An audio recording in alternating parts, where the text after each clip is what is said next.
All right, let's dive into something pretty fascinating. We're going to talk about a version of the Bible that's kind of been lost to time. But here's the crazy part. It's the very text that the authors of the New Testament were using as their main source. So yeah, let's get right into it. So have you ever actually done this? You pick up a couple of different Bibles, maybe at a bookstore or a friend's house, and you notice one has, well, more books than the other in the Old Testament? It's not a typo, I promise. It's actually a mystery that's thousands of years old. And here's exactly what we're talking about. Look at this. The Protestant Old Testament, you've got 39 books. But then you look at the Catholic Old Testament, and boom, 46. So what's the deal with those extra 7 books? Where did they even come from? And why is there this difference in the first place? Okay, to get to the bottom of this, we've got to go way back. It's really a tale of 2 Bibles. And it all starts before the New Testament was even a thing. You know, to solve this puzzle, we actually have to ask a totally different question. Forget about the Reformation for a second. The real question is this: what Bible were the very first Christians reading? What version of the Old Testament were Jesus and the apostles quoting from? And the answer to that question? Well, it isn't a person. It's a text. It's time to meet the main character of our whole story here, what you could call the apostles' go-to Bible. It's called the Septuagint, and you'll see it written as LXX a lot, and that's just Roman numerals for 70. There's a cool legend that it took 72 scholars to translate it. But the important thing is, for a huge number of Jews who didn't speak Hebrew day-to-day anymore, this Greek translation, well, this became their Bible.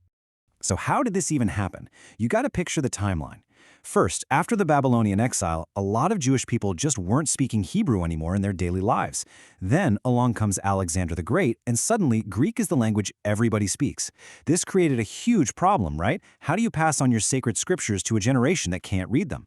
Well, the solution was this absolutely massive translation project that kicked off back in the 3rd century BC. But here's where it gets really interesting.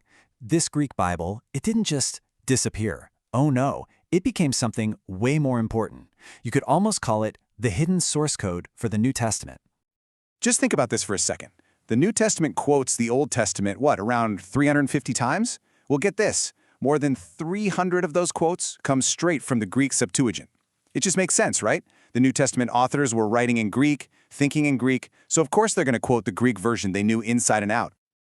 I mean, look at this chart. It really shows you how dramatic this is. We're talking something like 340 quotes from the Septuagint versus only about 33 from the Masoretic text. That's the Hebrew version that's standard today. The difference is, wow, it's just staggering when you see it laid out like that. And if you're looking for the smoking gun, here it is. In the Gospel of Mark, Jesus is quoting the prophet Isaiah, but the way he phrases it, specifically the part that says, "In vain do they worship me," that's a direct quote from the Greek Septuagint. It's different from the Hebrew version. I mean, just let that sink in. The implication is huge. Jesus himself is quoting from this Greek translation. Okay, but it gets even cooler. It goes deeper than just direct quotes. The stuff is just fascinating. The New Testament writers would use specific Greek words from the Septuagint to build these incredible theological bridges. Like, for example, the Greek word for the Holy Spirit overshadowing Mary in the Gospel of Luke, it's the exact same, very specific word used in the Septuagint for when God's glory cloud overshadows the tabernacle in Exodus. That is so intentional, and it's a powerful connection that you totally miss if you don't know about the Septuagint. All right, so as you can probably guess, the fact that the very first Christians were using a Greek Bible that had these extra books, well, that's led to a pretty big debate that's been going on for centuries. So let's just quickly break down the main arguments you hear. First, people say these extra books aren't in the official Hebrew canon. But the rebuttal to that is, well, the Septuagint's collection of books is actually older than that later Hebrew canon, and it's the one the early church used. Then you've got the argument that they have historical errors. The response there is that you're reading them wrong. They're not meant to be modern history books. They're often allegorical. And finally, you'll hear that they teach strange or unbiblical doctrines. The counter-argument is that that's circular logic. If the books are inspired, then whatever they teach is biblical by definition. It's a really complex debate for sure, but it's important to see both sides. Okay, so let's tie this all together. We've looked at the history. We've seen how huge its influence was. So why does this ancient Greek text still matter? Why should we care about it today? So what's the big takeaway here? It's this. The Septuagint wasn't just some random, dusty old translation. It was the Bible for the early church. It's what the apostles were reading and quoting from. It gives us a peek into an even older version of the biblical text. It literally shaped the language Christians use, and it was the collection of books the first Christians accepted as their own. And that really leaves us with one last thing to think about.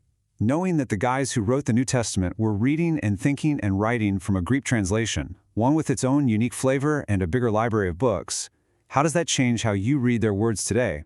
It's a pretty deep question, one that gets to the very foundation of the faith. Something to chew on. Thanks for joining me.